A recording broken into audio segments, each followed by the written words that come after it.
오늘 우리에게 주시는 하나님의 말씀 계속해서 사도행전 13장 1절부터 3절까지 보겠습니다. 신약성경 사도행전 13장 1절부터 3절까지의 말씀 여러분들에게 읽어드리도록 하겠습니다.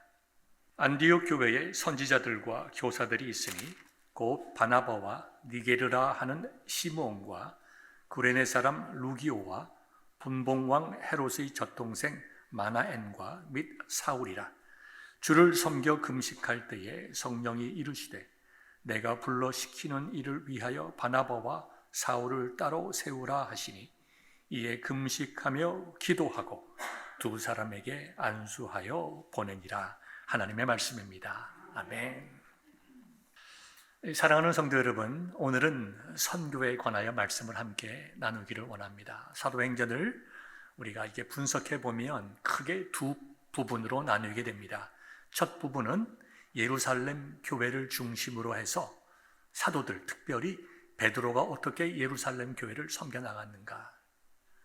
두 번째 파트는 바울과 바나바를 시작으로 이제 어떻게 하나님의 그 말씀, 예수 그리스도의 십자가의 복음이 그 지역으로 퍼져나갔는가, 유럽으로 퍼져나갔는가, 그렇게 사도행전을 크게 두 부분으로 나눌 수가 있습니다. 오늘 우리가 읽은 13장은 그 분기점에 있습니다. 안디옥이라고 하는 지방에 생긴 안디옥 교회에서 처음으로 선교사를 파송했습니다.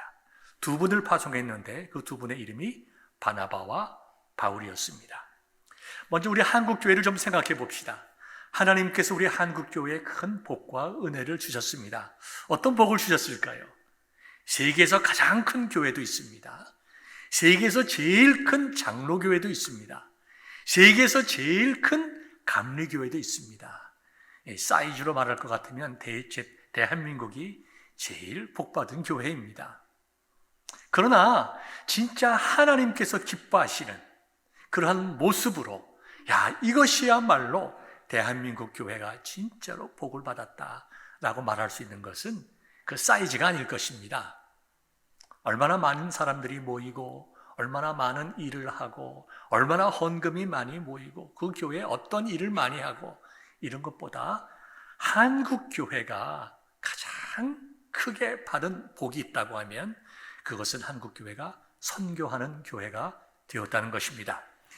2021년도 올해 발표가 됐습니다. 세계 선교 요람을 보면 작년 기준이죠. 올해 발표가 된 거니까 2020년 기준으로 한국에 있는 233개의 교단과 선교 단체에서 보낸 선교 파송국과 선교사의 수는 전 세계 168개국에 장기 선교사 22,259명을 파송했습니다.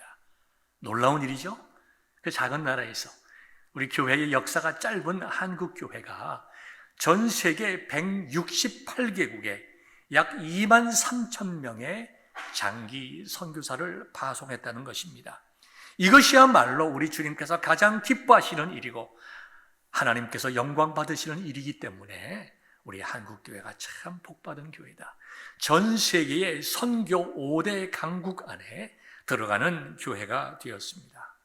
이 선교의 관점에서 보면 우리가 결코 잊을 수 없는 교회가 있는데 최초로 선교사를 파송한 안디옥 교회였습니다. 안디옥 교회가 어떻게 발생했는지에 대해서는 사도행전에 자세히 나와 있습니다. 사도행전 11장 19절에 보면 안디옥 교회라는 제목으로 쭉 기록이 되어 있는데요. 내용은 이겁니다.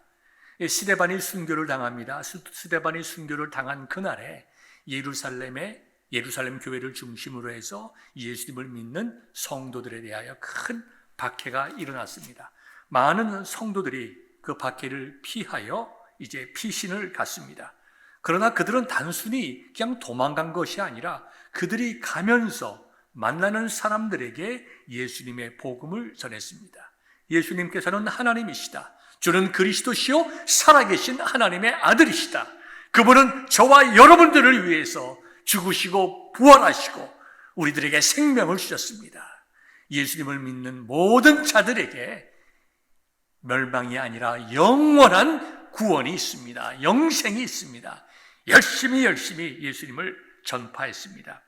그러던 중에 사람들이 안디옥까지 도착을 해서 안디옥이라는 도시에 도착했을 때에 그들에게 예수님의 복음을 증거하고 자연스럽게 예수님을 믿는 사람들이 모여서 교회가 성장하기 시작을 했습니다. 그리고 좋은 소문이 예루살렘 교회까지 퍼지게 되자 이제 사도행전 11장 22절을 보면 예루살렘 교회가 이 사람들의 소문을 듣고 바나바를 안디옥까지 보냈습니다. 바나바를 목회자로서 안디옥 교회에 파송을 했다는 것입니다. 누가는 이 바나바에 대해서 이렇게 얘기를 했습니다. 바나바는 착한 사람이요 성령과 믿음이 충만한 사람이라 이에 큰 무리가 죽게 더하여 지더라. 이걸 좀 그대로 직역을 한다고 하면 이렇게 말씀을 바꿀 수가 있습니다. 바나바는 착한 사람이요 성령과 믿음이 충만했기에 많은 무리가 죽게 더하여 지더라. 좋은 사람이었다는 것입니다. 성품이나 인격에 있어서 우리가 본받을 만한 귀한 분이었는데 거기다가 그분이 성령에 충만했습니다. 그러니 모든 사람으로부터 사랑을 받고 존경을 받고 존중을 받았습니다. 여러분, 바나바라고 하는 사람은 원래 그 이름이 바나바가 아니었습니다. 요셉이었습니다. 그런데 얼마나 이분이 성도들을 잘 섬기고 위로하고 약한 자들을 격려하고 세워주는지 아예 별명을 주어줬는데 그 별명이 바나바입니다. 바나바란 그 별명의 뜻은 권위자, 위로하고 세워주는 사람. 여러분, 우리가 어렵고 힘들 때에 누가 우리 곁에 와서 이러십시오, 저러십시오, 당신 이것 때문에 그렇습니다, 회개하십시오, 그 위로가 되겠습니까? 좋은 사람은 어떤 사람입니까? 말을 잘 들어주는 사람이에요. 어떤 말이든지 그것이 말이 되든지 안 되든지 그 사람의 마음에 아픈 것을 다 토해낼 때 진실된 마음으로 기도하는 마음으로 그분의 이야기를 잘 들어주는 사람이에요. 아마도 이 바나바가 그랬던 것 같습니다. 거기다가 성령이 충만하니까 그분의 말 한마디 한마디가 사람들의 마음을 흔들었습니다. 거기다가 그는 어느 정도 재산이 있었던 분 같은데 그것을 팔아서 주님의 몸된 교회를 위하여 드렸던 분이기도 합니다. 그러니까 그분의 인격에서, 그분의 생활에서, 그분의 헌신에서 모든 사람들의 모범이 되니까 그분을 중심으로 해서 한 사람, 두 사람씩 모여들기 시작하고 그분의 가르침과 인격에 감화를 받아 예수님을 믿게 된 분들이 많이 있었겠다는 것입니다. 그래서 이 바나바를 중심으로 한 안디옥 교회가 아주 좋은 교회가 되었습니다. 아주 훌륭한 교회가 되었습니다. 그랬더니 하나님께서 그 교회를 사용하셨는데 그 교회를 사용하신 것이 오늘 2절의 본문 중에 나와 있습니다. 2절에 보니까, 본문 2절에 보니까 주를 섬겨 금식할 때에, 열심히 섬기며 기도하며 근심할 때에 성령께서 그 교회에 말씀하셨습니다. 어느 특정한 한두 사람이라기보다 그 공동체에 있는 사람들이 깨달아 알 수 있게끔 성령께서 말씀하셨다는 것입니다. 내가 너희들에게 불러시키는 일을 위하여 바나바와 바울을 따로 세우라. 자, 성령께서 불러 일으키신 일이 무엇인가? 그것은 곧 이 본문에 나와 있지는 않지만 주 예수 그리스도의 십자가의 복음을 증거하는 일이었을 것입니다. 그래서 복음 선교를 위해서 성령께서 그 교회에서 바나바와 바울을 세워서 파송할 것을 말씀하였습니다. 그래서 안디옥 교회는 그 일을 위하여 기도로 준비했습니다. 여기 보니까 금식하였다고 했습니다. 아주 전심으로 기도하고 그 다음에 두 사람을 안수하여 파송을 하였다. 이제 당신 두 사람은 우리 교회가 파송하는 선교사입니다. 성령께서 인도하시는 그 말씀대로 우리가 순종하여 두 분을 선교사로 세웁니다.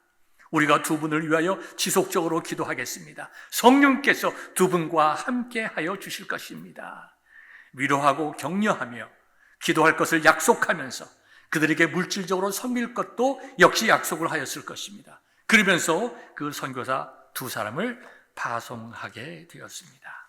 이것이 최초로 선교사를 파송한 안디옥 교회의 이야기가 됩니다. 사랑하는 성도 여러분, 얼마나 귀한 교회입니까? 이 안디옥 교회를 좀 더 생각을 해보면, 첫째, 안디옥 교회는 다문화 교회였습니다. 오늘 본문을 보면 안디옥 교회에 선지자들과 교사들이 있었다. 선지자와 교사는 그 당시에 분명한 역할의 차이가 있습니다. 어떤 분이 선지자 역할을 했는지, 어떤 분이 교사 역할을 했는지 자세히 나와 있지 않지만 몇 사람 대표적인 사람들의 이름이 나오는데요. 그 중에 니게르라 하는 시몬이 있었다. 이 니게르란 말은 검다라는 얘기입니다. 그러니까 지금 우리가 볼 때에 아마도 흑인이었을 것입니다. 그 안디옥 교회에 유대인들과 그 다음에 헬라 사람들과 또 헬라에서 태어난 유대인 2세들과 또 다른 여러 나라의 다른 종족들이 함께 있었고, 여러 종족이 있었겠지만 특별히 피부색이 다른 시몬이라는 이름을 여기다 기록해 놓았던 것을 보면, 이 교회가 문화적으로 인종적으로 아주 다문화 교회였다라고 하는 것을 우리가 알 수가 있습니다. 이 안디옥 교회는요, 안디옥이라는 도시는 터키 동남쪽에 있는 곳인데요, 로마 그 제국에서 매우 큰 5번째 안에 들어가는 큰 도시였습니다. 이 도시에서 생긴 이 다문화 교회, 그 교회의 성령이 충만할 때에 세상 사람들이 그 교회 사람들을 향하여 그리스도인이다 이렇게 불렀다는 것입니다. 최초로 그리스도인, 크리스찬이라는 말로 불림을 받은 성도들이 안디옥 교회 성도들이었습니다.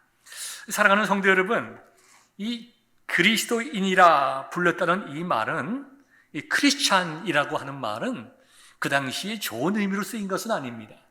세상 사람들이 그리스도인이다라고 하는 말을 아마 지금 우리가 얘기할 수 있는 가장 쉬운 말로 하면 저 예수장이들, 이런 말입니다.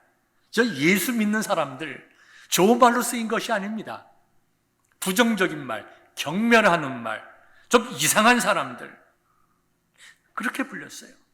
그러면 왜 이방 사람들이, 예수님을 믿지 않는 사람들이 그리스도인들을, 안디옥 교회 교인들을 그리스도인들이라고 불렀을까요? 왜 이상하게 보고 우습게 보고 경멸하는 마음으로 불렀을까요? 그만큼 그들의 삶이 독특했다는 것입니다. 예수님 믿지 않는 사람들과 비교해 보았을 때에 분명히 다른 점이 있었다는 것입니다. 무엇이 달랐을까요? 우리는 오늘 본문의 말씀을 통해서 그 교회가 성령 충만한 교회였다. 성령 충만한 교회니까 그 교회에 사랑이 넘쳤습니다. 그 교회의 예배가 정말 영적으로 아름다운 예배가 드리게 되었습니다. 사람들이 시간을 들이고 열심을 내고 물질을 들여가면서 전도하고 정말 섬기고 구제하고 봉사했습니다. 세상 사람들을 보면 얼마나 우습겠어요. 지금도 마찬가지 아닙니까? 참 교회 다니는 예수장이들 참 이상한 사람들이다. 그렇게 고생해서 벌은 돈을 또 교회에 갖다 바치네. 그죠? 그렇게 생각할 수 있죠. 월요일 일주일부터 일주일 내내 일하고 좀 일요일은 좀 쉬었으면 좋겠는데 저 사람들은 일요일 또 교회에 가지고 저렇게 고생하네. 새벽부터 일어나가지고 왜 울고불고 이렇게 떠들면서 기도하는 거야? 여러 가지 그들과 다른 삶의 태도와 목적 때문에 비방하고 우습게 보고 경멸할 수가 있습니다. 그러나 우리는 세상 사람들이 무엇이라고 하든지 주 예수 그리스도로부터 받은 은혜가 너무 커서 우리의 삶을 하나님께 드리는 하나님의 자녀들입니다. 이 당시에 안디옥 교회의 교인들이 크리스찬이로 불렸던 것을 네거티브하게 불린 것은 분명하지만 누가는 그것을 자랑스럽게 말하고 있습니다. 안디옥 교회의 성도들은 크리스찬이라고 불렸다. 정말 그리스도인답게 살아가는 사람, 세상과 구별되는 사람, 세상 사람들이 살아가고 있는 삶의 목적과 이유와 방법과는 분명하게 차이나는, 우리 믿는 사람들의 표현으로 보면 세상과 구별되어 거룩한 삶을 살아가는, 그래서 세상 사람들은 알지 못하고 이해도 못하고 우리가 누리는 기쁨과 우리가 누리는 이 복과 감사함과 이 특권을 알지도 못해서 저들은 저렇게 이야기하고 있지만 우리는 그리스도인입니다. 여러분, 저와 여러분들이 누가가 안디옥 교회 교인들을 향하여 그리스도인이라고 불렸다 얘기하는 것처럼 우리가 세상 사람들로부터 그리스도인이라고, 저분은 정말 예수님 믿는 사람이다, 우리와 달라, 삶의 이유와 목적이 달라, 사랑하는 방법이 달라, 분명히 나는 생각이 다르지만 저 사람은 진짜로 예수님 믿는 사람이야, 이와 같은 칭찬받는, 이와 같은 소리 들은 귀한 성도들 될 수 있기를 주님의 이름으로 축원합니다.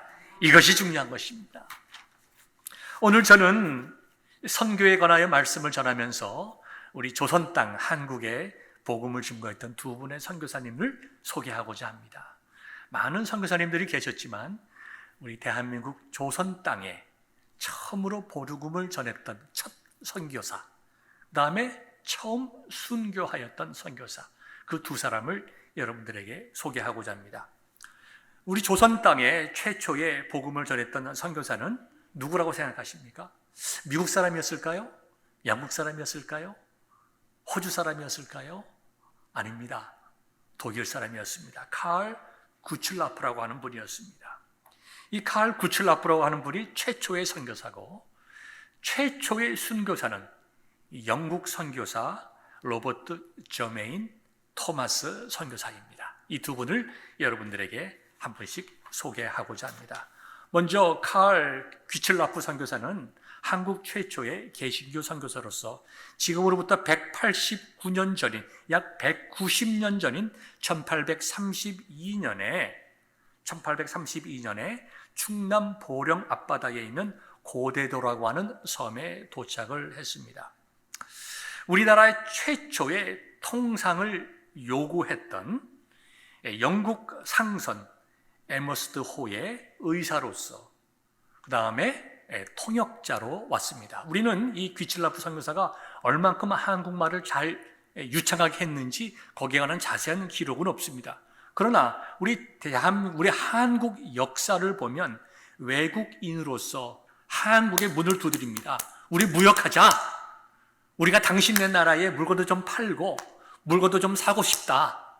대원군이 세국 정책을 하고 할 때, 그때에 최초로 통상을 요구했던 그 함선 에머스트 호를 타고 이 귀칠라프 선교사가 고대도로 가는 작은 섬에 도착을 합니다. 이분은 17일 동안 머물렀습니다. 17일, 얼마나 짧은 시간입니까? 그러나 굉장히 중요한 일을 하셨는데요. 첫 번째, 그 당시에 가난했던 조선 땅에 감자를 전해 주었습니다. 지금 우리가 너무나 자주 먹는 이 감자가 그 당시만 하더라도 우리 한국 땅에는 없었습니다. 여러분, 한국 사람들이 얼마나 가난하게 살아가는지 여러분 잘 아시잖아요. 옛날 사진들을 한번 보십시오. 얼마나 어렵고 힘들게 살았는가. 우리 도서관에 양화지란 책만 보더라도 여러분들은 너무 우리가 얼마나 가난하고 미개하게 살았는가.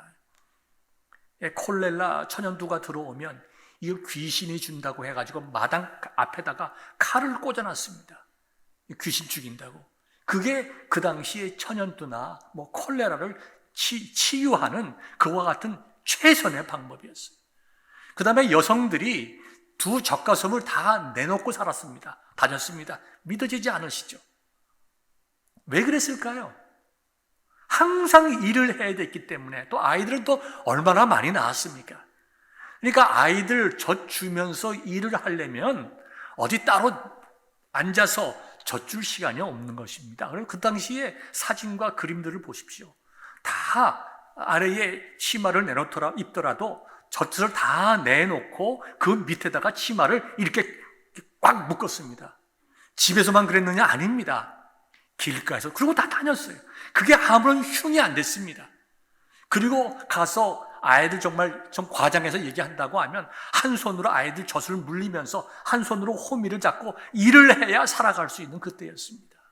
그만큼 가난하고 정말 비과학적이고 정말 어려웠던 그 삶 속에 이 감자라고 하는 것을 주었다는 것은 너무나 큰 복입니다. 우리 한국 땅의 큰 축복이었습니다. 이분이 17일 동안 머물렀기 때문에 많은 내용들을 전하지를 못했지만 감자를 어떻게 심고 재배하고 관리하는지를 이분이 글로 잘 써서 한국 사람들이 이해하고 그 일을 할 수 있도록 그렇게 하였습니다. 그런데 거기서 야생 포도를 발견하고 포도를 어떻게 재배하며 어떻게 하면 많은 수확을 얻을 수 있는지, 그리고 그걸 어떻게 주스로 만들고 어떻게 오랫동안 보관할 수 있는지 그것을 가르쳐주고 그것도 글로 써서 남겼습니다. 그리고 그 땅에 복음을 전했는데요. 이분이 이제 사진을 보겠습니다. 이분이 이제 우리나라 최초의 선교사 칼 귀출라프 분입니다. 이분이 이제 귀출라프 조선 항해기 속에서 글을 썼는데요. 다음 슬라이드. 그분이 이제 이런 글을 썼습니다. 나를 받겠다는 사람에게는 전도 문서를 곁들여 복음서를 주었는데 그들은 관심을 가지고 보겠다며 잘 간수하겠다고 하였다. 나를 슬프게 한 것은 그 후에, 즉 일반 백성들이 그 전도지를 받은 다음에 쇄국 정책을 하니까 관리들이 그것을 못하겠다는 것입니다. 그 후 관리들이 책이나 그 외 무엇이든지 받으면 안 된다고 금지시킨 것이다. 그래서 단추 하나도 받지 못하도록 하였다. 그 당시에 한국엔 단추가 없었습니다. 그래서 이제 외국 선교사들이 단추 같은 것들을 이렇게 갖다 주었는데 그것도 못 받겠다는 거예요. 그러나 이 명령이 내리기 전에 이미 많은 관리와 서민들이 생명의 말씀을 받았다. 조선에 파종된 하나님의 진리는 뿌리를 내리지 못하고 없어질 것인가? 이분은 짧은 시간 동안 17일만 한국에 있었기 때문에 과연 내가 여기서 17일 보낸 것이 어떤 의미가 있을까? 마음속에 회의가 들기도 하였을 것입니다. 그런데 이분이 어떤 말을 하는지 굉장히 중요한 말을 합니다. 나는 그렇지 않다고 믿는다. 내 마음속에 그런 생각이 스치기는 하지만 나는 그렇게 생각하지 않는다. 주님께서 예정하신 때에 푸짐한 열매를 맺으시리라.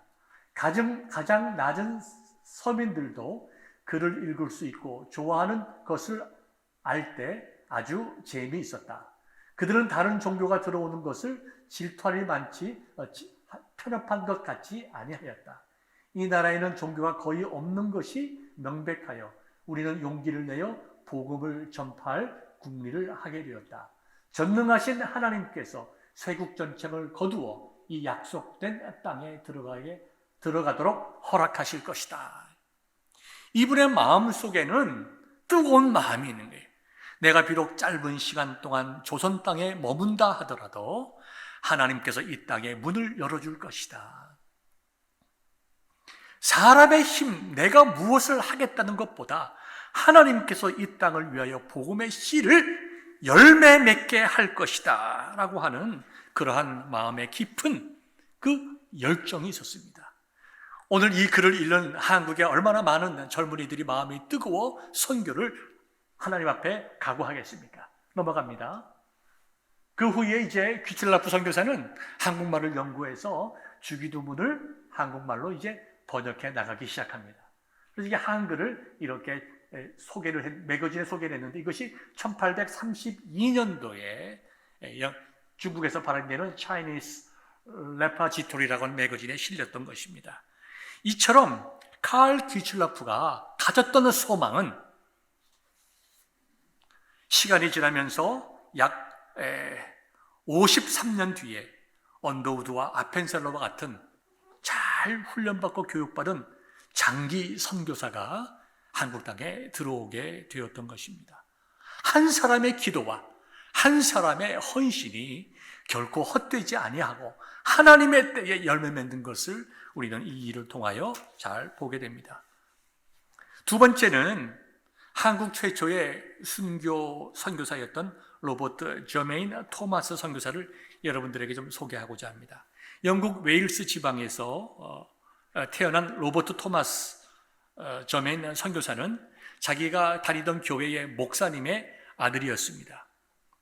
이분은 런던 대학을 졸업한 후에 자기 부인과 함께 중국 선교의 뜻을 품고 청나라로 갔습니다. 처음엔 중국 선교사로 갔습니다. 몇 달간의 여행 끝에 상하이에 도착했지만 그 주위 선교사가 갑자기 죽임을 당하는 것을 보고 여러 가지 피로와 문화적인 충격에 있던 임산부였던 그의 아내가 충격으로 유산을 하고 죽게 됩니다. 제대로 선교해보지도 못하고 자기 아내를 잃었습니다. 그러나 토마스 선교사는 그 위로하기 위해서 영국 선교회에서 다른 그 직책을 주지만 그것을 포기합니다. 그가 받은 직책은 앵글로 차이나 학교의 교장으로 가라는 것이었습니다. 우리가 충분한 사례도 드리고 여러 가지 보장을 해드릴 테니까 앵글로 차이나 학교의 교장을 맡아주십시오. 아마도 런던 선교회에서는 이 젊은 토마스 선교사가 아내를 잃었기 때문에 위로하고 새롭게 격려하는 마음으로 그에게 이 자리를 소개했던 것 같습니다. 그런데 이 토마스 선교사는 그 런던 선교부에 편지를 보내면서 자신이 그 자리를 맡지 못하게 됨을 두 가지 이유를 들어서 설명했습니다.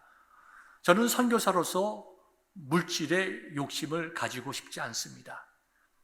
교장으로 섬기게 되면 선교부에서 말씀하시는 것과 같이 보다 유복한 삶을 살아갈 수 있겠지만 나는 선교사로서 부름을 받았지 교사로 부름받지를 않았습니다. 그렇게 거절의 이유를 이야기했습니다. 두 번째는 같은 이유입니다. 하나님께서 나를 선교사로 부르셨기 때문에 나는 교사로서 만족할 수가 없습니다. 나는 선교사로서의 일을 감당을 하겠습니다. 그러면서 지속적인 선교의 일을 준비하고 선교사 신학교의 교장으로서 선교사들을 양성하게 되고 훈련시키게 됩니다. 그러던 중에 조선인을 만나게 되고 조선인 천주교 신자를 만나게 되고 그들을 통해서 1865년에 1차적으로 조선 땅에 몰래 들어와서 성경을 배포하였습니다. 그 후에 이제 다시 돌아가서 한국에 대한 선교 비전을 가지고 준비를 하게 됩니다. 한국사를 보면 1886년에 굉장히 중요한 사건이 일어나는데요. 그것이 병인 박해 사건입니다. 병인 양요, 병인년에 일어난 일입니다. 캐톨릭 천주교 신자들을 박해해서 약 8,000명 정도의 캐톨릭 신자들이 순교를 하게 됩니다. 그 순교를 한 후에 프랑스 정부가 12명의 프랑스 신부 중에 선교사 중에 9명이 죽게 되자 프랑스 정부가 그것을 이제 항해하기 위해서 프랑스 함대를 이제 조선 땅에 보내려고 계획을 했습니다. 그러나 그 당시에 프랑스가 이렇게 지배하고 있던 그 베트남 지역에 이게 폭동이 일어나서 반란군을 진입하기 위해서 조선으로 가기로 했던 그 배들이 베트남으로 이제 가게 됐습니다. 이 토마스 선교사는 그 프랑스 배를 타고 조선에 가기로 했는데 길이 막히게 되었습니다. 기도하던 중에 이번에는 미국 상선 제너럴 셔먼호가 조선 땅에 간다는 이야기를 듣고 거기에 이제 그 통역사로 함께 배를 타고 조선으로 떠나게 됩니다. 자, 이제 사진을 좀 보겠습니다. 이 교회가 토마스 선교사를 파송한 교회입니다. 2005년도 사진으로 기억이 됩니다. 약 한 400년 된 교회입니다. 한 곳에 400년 된 교회. 넘어갑니다. 이 교회 보면 1695년부터 어떤 목사님이 이 교회에서 목회를 했는지 2005년도까지 목회자의 이름이 기록되어 있습니다. 여기 보면 로버트 토마스라고 1847년부터 1884년까지 그 교회를 섬기신 목사님 이름이 나오는데 이 로버트 토마스 목사님의 아들이 로버트 저메인 토마스 목사입니다. 넘어갑니다. 그 교회의 벽에 걸려있는 토마스 선교사의 사진입니다. 이렇게 빛이 많이 바래고 얼룩된 사진입니다. 다음 사진. 그 교회에 걸려있는 이 한반도 이렇게 지도에 글이 이렇게 쓰여져 있습니다. 1866이란 글자가 선명하게 나와 있습니다. 넘어갑니다. 이것 역시 그 교회의 The Reverend Robert Germain Thomas 이렇게 되어 있습니다. 이분이 이제 1866년에 27세의 나이로 순교했다는 것을 이제 기념하기 위해서 그 교회에 이렇게 패가 벽에 걸려 있습니다. 하나님께서 어떻게 한 사람 한 사람의 선교사의 사역을 통하여 일하시는가를 우리 잠시 생각해 보고자 합니다. 제너럴 셔먼호가 대동강을 따라서 평양 근처까지 가게 됩니다. 가서 문을 여십시오. 우리는 당신 나라와 무역을 하고 싶습니다. 우리가 많은 것을 이렇게 가지고 왔습니다. 우리도 당신 나라로부터 또 많은 것을 사기를 원합니다. 통상을 요구했지만 거절을 받습니다. 그래서 이 제너럴 셔먼호에 있던 군인들이 무력으로 이제 시위를 합니다. 대동강 근처에 있는 망경대까지 갑니다. 이 망경대 한 지역 이름인데 대동강 하류에 있는 망경대 지역에 가서 그 당시에 있는 한국의 그 조선의 포졸 한 명을 잡아옵니다. 이현익이라고 하는 그 군인을 잡아와서 감금을 시켜버립니다. 사태가 이렇게 터지자 가뜩이나 외국 사람들에 대해서 여러 가지 두려움과 어떤 불안을 가지고 있는 평양 내에 있는 이게 뭐 군인들과 시민들이 격분하게 되죠. 외국 사람들이 우리 옛날 말로 말하면 코 크고 눈 파란 귀신들이 와서 우리 군인을 잡아갔다 이거죠. 그래서 그들에게 항의하기 위하여 강병들은 몰려갔습니다. 그때에 또 이 셔먼호에 있던 그 사람들이 소총과 대포를 쏴가지고 이 백성들에게 이제 많은 피해를 입혔습니다. 그러다가 이 싸움이 붙어가지고 이 제너럴 셔먼호가 이게 모래톱에 좌초가 되었습니다. 그리고 대동강 물에 기름을 뿌려가지고 불을 질러가지고 셔먼호가 불타게 되었습니다. 승무원 23명이 다 물에 빠지거나 다 불타서 죽고 말았습니다. 마지막으로 이 토마스 선교사는 잡혔습니다.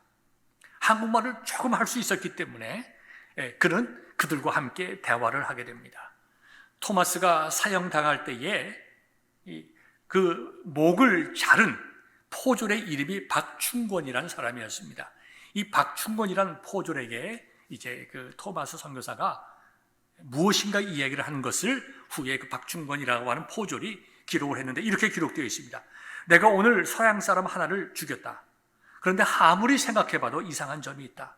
내가 그의 목을 치려고 할 때에 그는 두 손을 마주잡고 무엇인가 말하면서 나에게 책 한 권을 주고 받으라고 하는 것 같았다.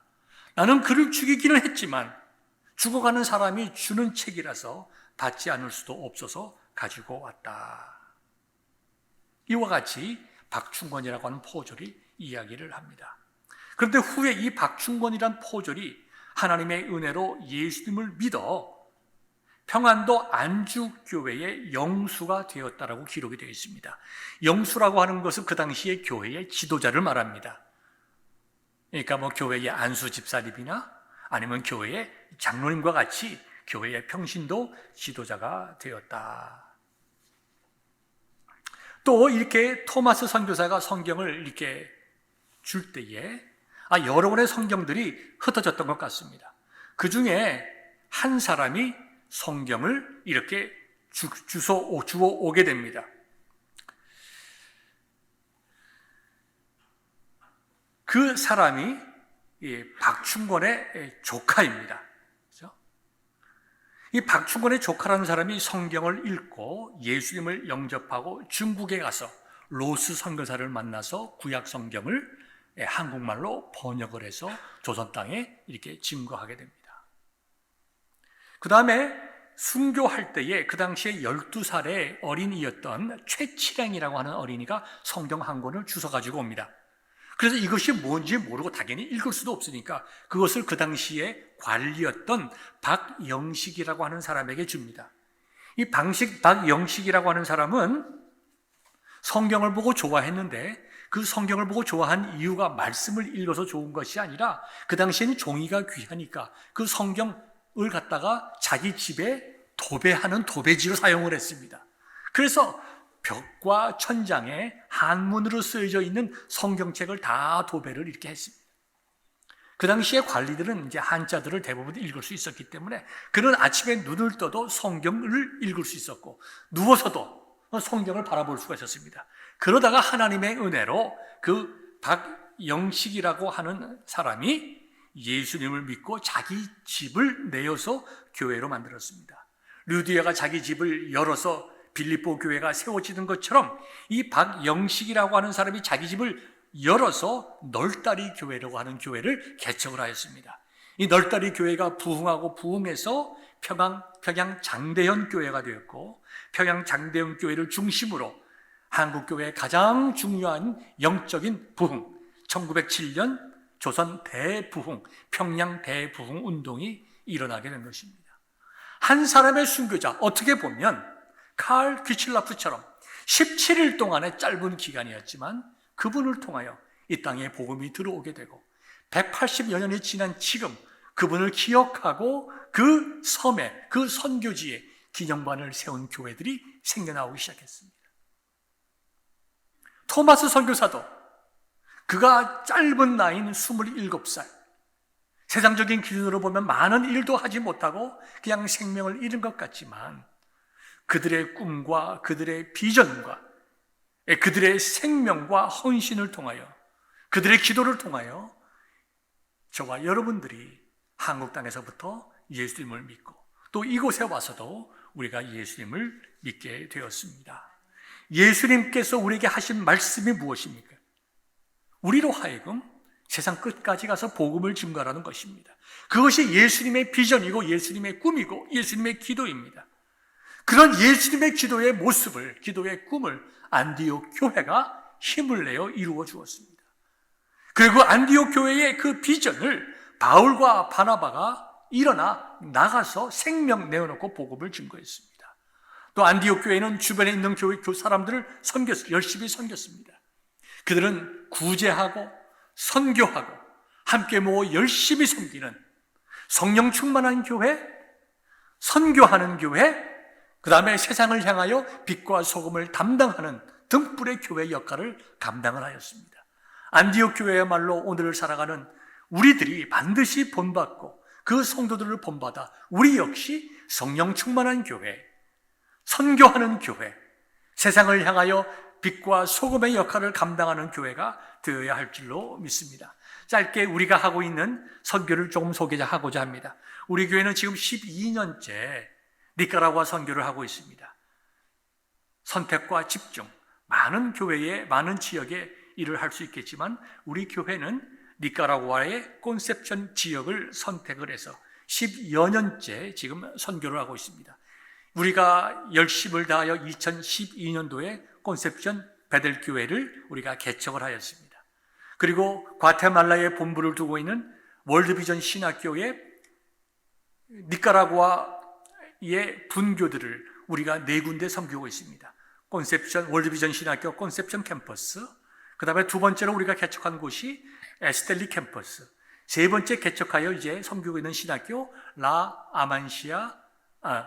로마디 비엔토 캠퍼스, 아직까지 크게 시작을 못했지만 라 아만시아 캠퍼스, 이 4캠퍼스를 우리가 지금 섬기고 있습니다. 우리 사진 잠깐 보죠. 여기가 우리 교회가 이제 개척한 콘셉션 지역에 있는 콘셉션 베텔 교회. 여기서 우리 교회 오셨던 펠릭스 목사님께서 그 지역의 목회자들, 신학생들, 그 다음에 평신도 지도자들을 이렇게 모아서 양육을 하고 있습니다. 다음 사진 보겠습니다. 같은 날 이제 찬송을 하고 있는 모습을 우리가 볼 수 있습니다. 다음 사진. 여기는 이제 에스텔리 캠퍼스의 수원 모습입니다. 이분은 꽃깃도 목사님이신데요. 우리 교회가 이제 이분에게 특별히 우리가 섬기는 4군데의 신학교의 학사 일정들을 이제 우리 교회를 위해서 특별히 우리가 사례를 하고 우리 학사 일정을 다 맡아주시는 꽃깃도 목사님이십니다. 이분이 늘 4군데를 다니면서 다음에 필요한 DVD 영상 자료를 주고 시험지를 갖다 주고 시험지를 가지고 와서 채점하고 모든 행정적인 일을 이제 그 김향자 선교사님의 이제 비서로서 섬기고 있습니다. 다음 보겠습니다. 역시 이렇게 컴퓨터를 통해서 영상으로 나가고 있습니다. 이거 다 우리 교회가 다 이분들에게 여러분들이 헌금을, 여러분의 선교 헌금을 통해서 이런 책상, 그 다음에 이런 데스크, 그 다음에 이런 컴퓨터, 영상 모든 장비들을 우리 교회가 다 여러분들의 헌금으로 지원하고 이분들의 학비도 우리 교회가 드리는 선교 헌금을 통해서 나가고 있습니다. 다음 보겠습니다. 여기 이제 에스텔리 로마디 비엔토 캠퍼스의 수업 모습입니다. 이렇게 영상으로 수업을 하고 있습니다. 다음 사진 보겠습니다. 이와 같이 이 로마디 비엔토 캠퍼스, 이것은 이 건물은 우리가 만든 것이 아니라 우리와 동역하는 그 캐나다 선교사님 브라이언 부트 선교사님이 이것을 이렇게 만들고 여기서 많은 교육을 하고 있습니다. 우리가 그래서 특별히 한 것은 아무것도 없습니다. 우리는 그냥 모든 장비들은 거기에 다 있어서 우리는 학습 자료들만 넘겨주는 그와 같은 일을 하고 있습니다. 우리도 다음에 이분들의 학비를 우리가 이제 제공되고 있는 거죠. 이제 말씀을 맺고자 합니다. 안디옥 교회가 유럽에 선교사를 보내기 위해서 정말 희생하고 섬겼던 것처럼 영국에 있는 교회가, 미국에 있는 교회가, 독일에 있는 교회가 구출라프 선교사를 통해서, 토마스 선교사를 통해서, 아펜젤로 선교사를 통해서, 언더우드 선교사를 통해서 이렇게 복음을 전해서 우리가 예수 그리스도의 복음을 들은 것처럼 우리 역시 우리가 한 번도 가본 적이 없는 중남미에서 가장 어려운 나라, 사회주의 국가, 가난한 나라 니카라과에 우리가 정성을 다해요. 새벽 기도마다 기도하고, 그래서 그 선교사님들과 학생들을 위해서 기도하고, 여러분들이 정성껏 선교 헌금을 들여서 그분들의 학비를 내고 필요한 장비들을 구입하고 졸업하면 축하해주고, 그래서 저는 직접적인 통계를 본 적이 없지만 약 20여 가정이 20여 년 동안 니카라과 선교를 지금 하고 있는데 목사님들마다 신학교를 하지 않는 목사님들이 거의 없다는 거예요. 거의 다 신학교를 합니다. 어떤 방법으로든. 그런데 그 많은 그 센터들 중에서, 신학교 중에서 우리 작은 교회인 우리 교회가 신학교를 오픈을 하고 졸업생을 낸 만큼의 졸업생을 낸 교회가 없다는 거예요. 선교사가 없다는 거예요. 우리 교회가 다른 말로 하면 수가 중요한 것은 아니지만 우리가 섬기는 월드비전 신학교를 통해서 4년 신학교를 졸업을 하고 2년 신학교제를 졸업을 하고 하는 학생들이 80명이 넘어갔다는 것입니다. 이와 같이 많은 졸업생을 배출한 선교사가 20여 년 니카라과 선교 역사에 우리 교회가 처음이라는 것입니다. 무엇 때문에 그럴까요? 여러분들의 기도 때문입니다. 여러분들의 섬김 때문입니다. 우리가 선교해야 된다. 우리가 어렵고 힘들어도 우리가 선교해야 된다. 우리는 비록 규모는 작지만 우리가 물질적으로 많은 것은 드리지 못한다 하더라도 우리가 잊지 않고 기도하고 적은 물질이지만 우리가 효과적으로 낭비하지 않고 잘 쓰여질 수 있도록 우리가 지혜롭게 선교를 해야 되겠다. 저와 장로님과 권사님과 집사님들과 모든 분들이 한 마음 한 뜻으로 선교를 감당하고 있기에 이와 같은 좋은 결과가 나오고 있다고 믿습니다.